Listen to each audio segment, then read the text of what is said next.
right, good afternoon. My name is Jill Smith, spelled Jillsmith. I'm the Communications Manager and Public Information Officer for the City of Redmond. Welcome and thank you for being here today. Today we'll be hearing from Redmond Police Chief Darrell Lowe, as well as Washington State Patrol Captain Ron Mead, regarding the arrest of Richard Sherman. After their comments, we will open it up for questions. Chief Lowe. Good afternoon. I'm Darrell Lowe, D-A-R-R-E-L-L-L-O-W-E, the police chief for the city of Redmond, Washington. So this morning at approximately 1:49 a.m., Redmond Police received a 911 call from the occupants in the 8100 block of Northeast 30th Street, indicating a family member who did not reside at the residence was trying to break in. Officers responded and made contact with Richard Sherman. Officers attempted to de-escalate the situation and gain voluntary compliance from Mr. Sherman.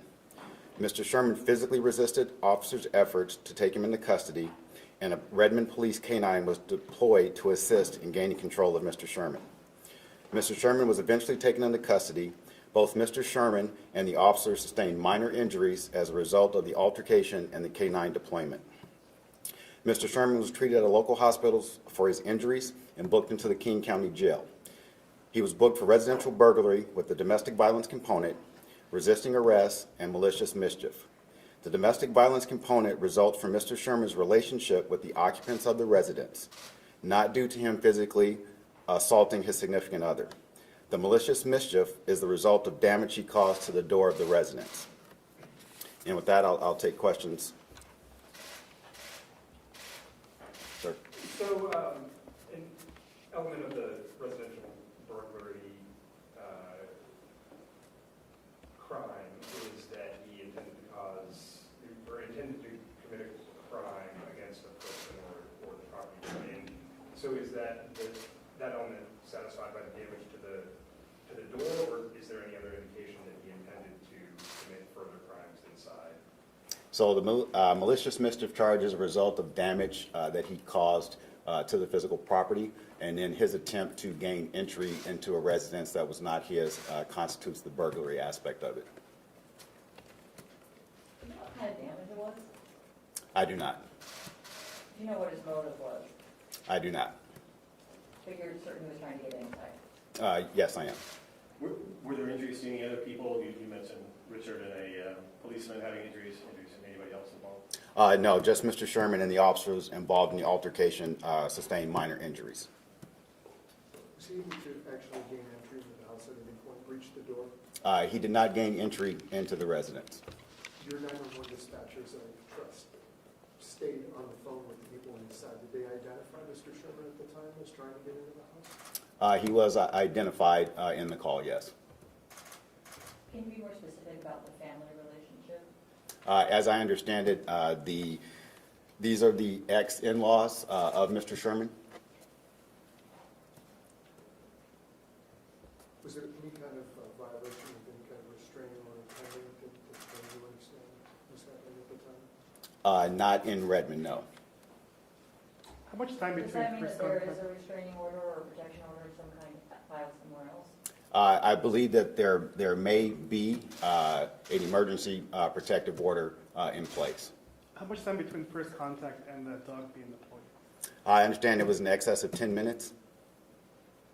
Was the protective order for a former spouse or for the in-laws or in-laws? The details of the protective order I'm not aware of because it did not pertain to the incident here in Redmond. Can you just describe what sorts of de-escalation tactics the officers used, and sort of at what point was it clear that wasn't going to work? So, as I understand it, the officers parked a distance away from the location and approached on foot. Once they made contact with Mr. Sherman, they spoke with him. I'm told that even joked with him. One of the officers involved in a prior occupation had contact with Mr. Sherman and shared that story and experience with him. So it kind of ran the gamut of why they were there and previous contacts with him.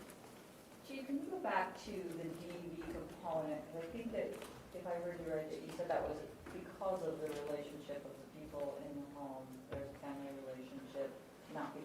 domestic violence, but does that DV also go to this, I'm sorry, did you call it a restraining order or a protection order?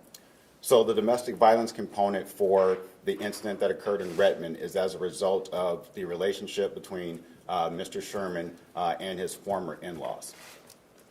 Chief, if we could back up a little bit, you mentioned the initial interaction between Sherman and the responding officers as being somewhat amicable. At what point did it turn? So there was conversation between Mr. Sherman and the officers present at the point in time where the officers had established their probable cause in order to effect the arrest of Mr. Sherman. At the point in time that he was notified that he was going to be placed under arrest is when, I'll say, the situation turned. Can you describe what happened from that point? As far as, Was there pushing, shoving? I mean, what did he do to qualify resisting arrest, or at what point did it get physical? And you mentioned the K-9 deployed, like, kind of take us from there on. so as I understand it, at the point in time, Mr. Sherman was advised that he was going to be placed under arrest. He attempted to walk away from the officers and at a point accelerated his pace. At the point in time that the officers made physical contact with him, he resisted. An altercation occurred, and then subsequently a K-9 was deployed to gain or to assist in gaining compliance and taking him into custody. Sir, was there any evidence of violence against the person? He did not make entry into the residence, so there was no so there was no assault between Mr. Sherman and the occupants of the residence. And again, to be clear, the domestic violence specification, just because of the relations, not whether he had gone into it or not. Correct. The domestic violence component is as a result of the relationship between the occupants and Mr. Sherman, not because he physically assaulted anyone during any family member or significant other during this event. Was there any verbal communication between Mr. Sherman and the people inside? Yes, I believe there was verbal altercation between the occupants of the residence and Mr. Sherman prior to the arrival of the police. And they made it clear that he was not welcome there? Yes, sir. You said ex-in-laws. Is there any way to clarify the relationship? I mean, this is Richard and his ex-wife, residence? As I understand it, this would have been his ex-wife's parents' residence. There's a significant amount of cameras, security cameras at this residence, or are they cooperating with you, and have you seen that footage? The family is cooperating with the investigation, and if there is video footage, I'm sure they will make that available to us at the appropriate time. Is there any indication if the ex-wife was inside the house? I'm not aware if she was. And were there was, I think we heard there were signs of intoxication on the part of Mr. Sherman. Can you expound on that at all? At this point in time, I cannot. I was told that there was a odor of an intoxicant being emitted from his breath in person. There's 2 miles between where the car was located and where this residence is at. Is it believed that he walked that distance, or did he get some help from somebody else to drive him to that location? I am unsure exactly how he got from the location where his vehicle was found, but it is, I'll say, speculated that he did walk from that location. Do we know what hospital he was taken to, and can you clarify what injuries he might have sustained? I do not know which hospital. I'm told it was a minor laceration to the lower leg and ankle area as a result of the canine contact. Chief, were there children in the house? I'm not sure of the occupants of the residence. What I do know is that there were at least 4 adults present in the location. I'm unclear if children were present or not. What, can you tell us the escalation of force, the way your officers are trained? You know, we hear a lot about tasers, use of other less than legal restraining devices and that kind of thing. At what point does it go from physical altercation to the canine? Is that step 1? So in a physical altercation, it's not a checklist or a pyramid. It's a very fluid situation. In this particular circumstance, for us, our K-9 is deployed as part of our overnight staffing. So the K-9 officer would have responded as a backup officer. Obviously, the dog is a tool that can be utilized. And because of the physical altercation, the decision was made to deploy the K-9 to gain, and taking Mr. Sherman into custody. I'm sorry to ask this again, would you go back to protection order versus restraining order? What do you know about that and who that pertains to? So I do not have details of that. I Just in, I'll say that the chatter that's been out around this since the arrest, I understand that there may be a protective order, but to my knowledge, it is not involving the family or the location here in Redmond, so I can't give you details about that. Do you know where they stayed out of? I do not. Was 911 called when he arrived at the residence, or was it when people thought he may be coming? Do you know that part of when 911 was called? So I believe the 911 call was made once Mr. Sherman got to the residence and attempted to force entry inside. Do people know why he was there, what he wanted? His motivation or reasoning or reasons for going to that house are unclear at this point in time. Is the 911 call publicly available? It will be, if you make the public records request, then those will be fulfilled, as they come in. Can you share detail about the initial call that happened prior that you mentioned, I think in the earlier release, described there was an anticipation Mr. Sherman was heading to that direction? What were you told? What were you told by whom? I'm not clear on your question, sir. So 911 describing Yep. that Mr. Sherman was heading that way. And the next piece of information in the release describes incidents occurring 2 hours later. Can you describe the nature of both of those calls? Who reached out? What did they tell you? I'm unclear on who made the 911 calls. I can speak to what occurred once the residents called. Clearly, things occurred prior to Mr. Sherman arriving, to include him being involved in a collision on 520. So that information may have been provided to us. I'm unclear as to the sequence of events. You mentioned one of the officers in a prior line of work had, or before he was an officer, had some, before he or she was an officer, had some interaction with Sherman. Do you have any more details? Do you know anything more about that? So as I understand it, it was actually one of the troopers that was on scene in a previous job. He was a valet and had contact with Mr. Sherman in that context. Can we hear from State Patrol with regard to how this began? Absolutely.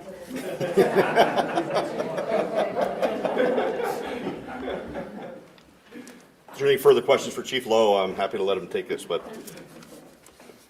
my name is Ron Mead. I'm a captain with the Washington State Patrol, and I serve as the commander of District 2, which encompasses all of field operations here in King County. At 1:26 a.m. this morning, our dispatch center received a 911 call reporting a possible impaired driver that had entered a closed construction zone, eastbound 520, just before the exit to 148th. At some point in the next 2 minutes, the vehicle had left eastbound on 520 and discovered a short distance away in a commercial parking lot. The plate returned to Mr. Richard K. Sherman as the owner of the vehicle. When the vehicle was located, it was had pretty significant driver's side damage from an impact with the barrier as it left the construction zone.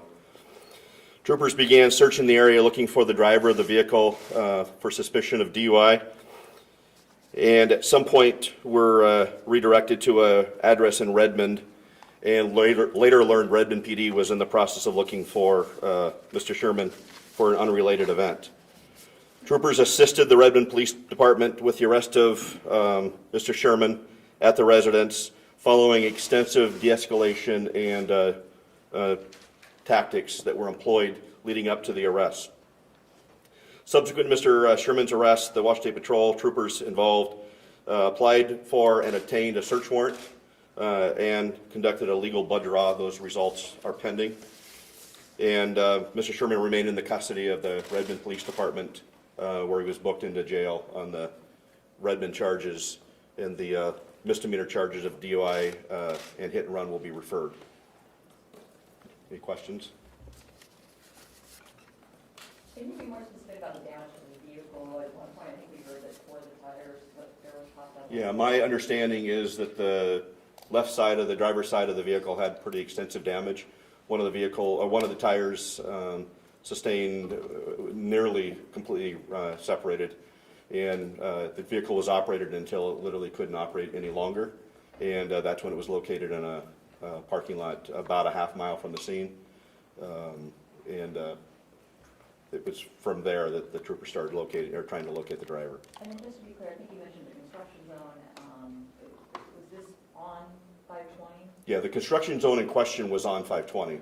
So my understanding is there was a closed lane that was, a lane that was closed off, restricted to vehicular traffic for construction. Somehow the vehicle entered that lane and was contacted by one of the construction crew members, a subcontractor for the State Department of Transportation. They identified the driver, believed that he was impaired, and then subsequently called 911 to report that the vehicle had left. And it was that one of those crew members that actually located the vehicle a short distance away, subsequently called 911 to report the vehicle's current location, and troopers responded to that. There was about a 10-minute gap from the original report until the troopers first arrived with the vehicle. And in that time period is when the driver was no longer at the vehicle. What is that vehicle? Were you releasing the make and model of the vehicle? I don't have that, not a matter of not releasing, I don't have it. Is there a question over here? You know, it was eastbound, but the damage was on the driver's side, is that right? Correct. What did he hit? He hit a barrier. It sounds like he hit some type of a barrier as he was leaving the construction zone. But whether it was a piece of construction barrier or just a Jersey barrier, I don't have that. Can you clarify what led to the suspicion of possible impairment? Well, that was reported. I assume simply the observations of the civilian person that noted that, but when he called 911, he reported it as somebody that he believed to be impaired. And I think largely it was because of the observations and how he gets into a closed construction zone. We're very fortunate. I mean, these crews are out working at night at great risk to themselves. And here you have an impaired driver, suspected impaired driver, that not only placed other motorists at risk, he placed those people that are doing construction at risk by entering a closed construction zone.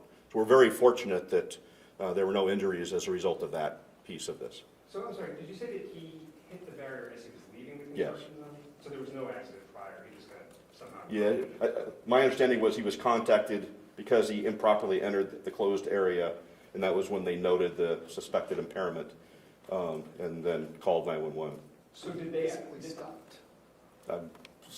sorry, did the people in the construction zone then actually witness the crash? I don't know if they witnessed the crash. My understanding is they did observe the crash because they reported that. So Did they flag him down? He physically stopped him? it sounds like that's the case. And you said that they identified him, did they just recognize him as Richard Sherman? I don't know if they identified him as Richard Sherman, but they identified him as as somebody driving the vehicle. Captain, it was an active construction zone at that time? Yes. And it was on 520 there at 148th eastbound.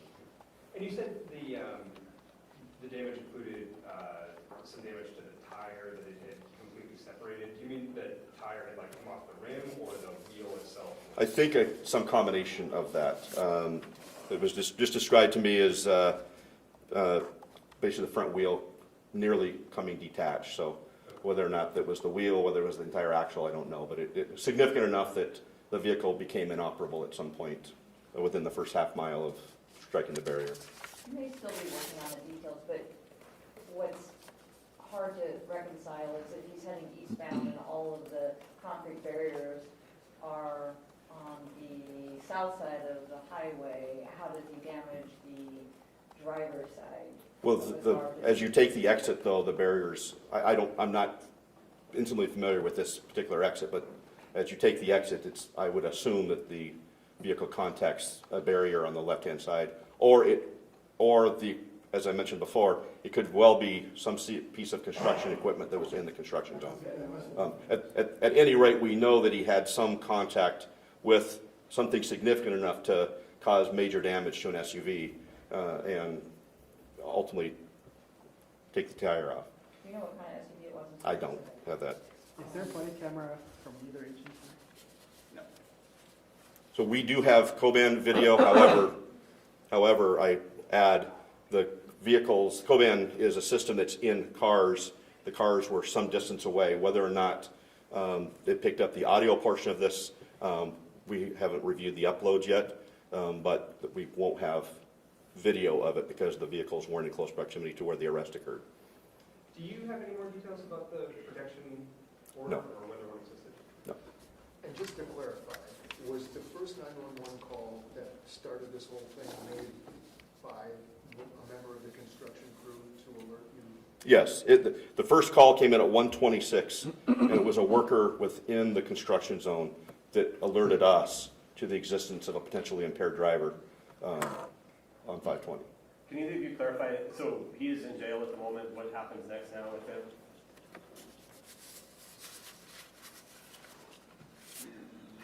Sergeant Ballroom.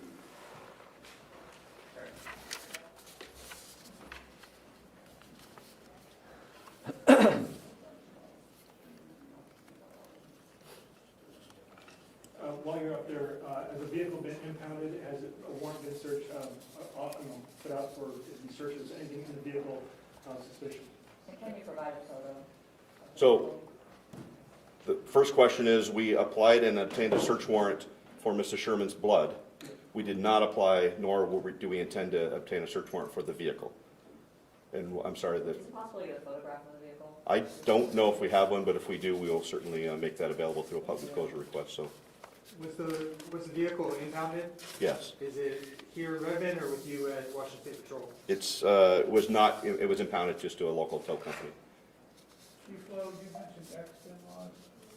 We covered the team from Marion, Pennsylvania. His wife just tweeted that there's some there. Okay. So point of clarification, then in-laws, we can remove the X title. So as you guys know, this is a active and ongoing investigation, so details will continue to evolve as the day goes on. The question I was asked to come back and address was, yes, as my understanding that he is still in jail, given the fact that there is a domestic violence component to what he was charged for. He would have to see a judge before bail is set, and then at that point in time, he would have the right to make bail, just like anyone else would. What would you say to this? The mother-in-law has said that Richard is welcome to the home, that this is a misunderstanding. Is there any misunderstanding that you're aware of? At this point in time, no, but as I said, the investigation is ongoing, so things can and oftentimes do change. So if for some reason it changes, then that information will need to be provided to the prosecutor's office, and then they can decide accordingly, how this case moves on. What do your officers describe as, I guess, demeanor at the home in a Redmond? Did he appear intoxicated? Was he immediately confrontational? Could you repeat that situation, please? Okay, so I don't know if he was immediately confrontational. We received a 911 call from the occupants of the residence indicating that he was trying to forcibly make his way inside of the residence. I'm told that at a point in time when they made contact with Mr. Sherman, that there was a amicable conversation that occurred, and it is my understanding that things were no longer amicable when he was advised that he was going to be taken into custody. And that occurred some 10 minutes after initial contact was made with Mr. Sherman. Why was the orders being taken into custody? Was it in relation to the incident on 520? So as I understand it, that the officers developed probable cause to take him into custody for the charges that he was booked for. And with that, I'll take one more question. Did he indicate why he was there? Did he try to explain to you what he was doing when they were trying to effect the arrest? I'm not aware that Mr. Sherman made any statements to the officers that arrested him. You got a history of calls in this nature. But thank you very much. Thank you, Chief. Sorry, just one more. I just wanted to follow up about the trooper who had previously done the valet work. Do you have any more details about that? So my understanding is one of the troopers that was involved in the arrest had previous contact with Mr. Sherman as he was a valet, I think as a teenager, tried to use that contact in a means to de-escalate and calm the situation. That seemed to be effective. My understanding is that the volatility of Mr. Sherman was up and down, but generally, as they tried to de-escalate and calm the situation down, that was one of the techniques that was utilized to make some sort of a connection or a bond between the officers that were present and Mr. Sherman. And maybe this might be, I'm sorry, was it an officer that was slightly injured? Was that the canine or an actual human officer? 'Cause I know it's referred to as officer, you know, an officer. So my understanding is I had one trooper that suffered minor injuries during the arrest. My understanding was one Redmond officer suffered some minor injuries during the arrest. Mr. Sherman suffered some minor injuries from the canine during the arrest. Can you specify what the injuries to the officer were? The scrapes, minor. Would it have been- None required medical treatment. Would it have been Mr. Sherman's first option to submit to a breathalyzer? Did he refuse that? Is that what? He was being treated at the medical facility, so because of the inaccessibility to a breathalyzer or a or an instrument, then we apply for a search warrant and just do a blood draw at the hospital, simply for the ease of everybody involved and time, because this is impairment is a fleeting evidence, so the sooner we can collect that evidence, the better, more reliable it is in court. And how long typically, I know toxo screens take a long time. Would this one be expedited or how long? This arrest, from our perspective, and I think safe to say from Redmond's perspective, is being treated no differently because of the high-profile nature of the involvement. There will be no expediting of the blood results because of his status. The process will play out as it does for everybody else. I mean, it's just an unfortunate set of circumstances that he's associated with it, but this is, relatively speaking, an unfortunate everyday occurrence with somebody driving impaired, making poor choices to drive in the first place, and then finding them in the situation that they're in. So I just want to be very cautious that, well, I understand that it's high profile. I understand that a lot of media interest. These type of arrests occur, sadly, every single night. The fortunate part about this arrest, nobody was seriously injured. Nobody was injured at all because of the driving issues, and nobody was seriously injured as a result of the arrest. So one more question. Pardon me? You tell you how he got the crash site, the house? No, I don't have that information. Captain, would you mind just weighing in again on where troopers felt that they had to get involved in terms of trying to affect the arrest, sort of describing that scene for me in terms of Mr. Sherman's reaction to the initiation of the arrest? Well, I guess I don't understand the question. I think initially that you had said that when they tried to arrest him, he resisted arrest and that your troopers needed to jump in to help as well. So if you could just sort of describe So that. we had 4 troopers present. One of them assisted in the effecting of the arrest. As he was walking away from the officers, he walked towards the troopers, and one trooper did take him to the ground, suffered no injuries as a result of that takedown, but he was taken to the ground. Was it the same trooper that had the report with them? I don't have that.